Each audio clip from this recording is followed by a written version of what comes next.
সেদিন ভোরে বুকের গভীরে শুনেছি জমে থাকা নীল বেদনার ডাকে।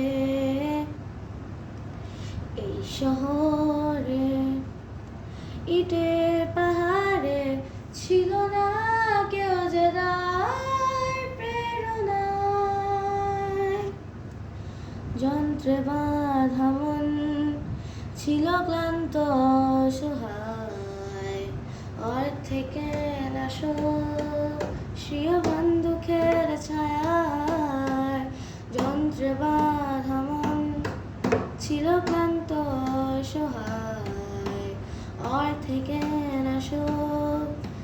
বন্দুকের ছায়া।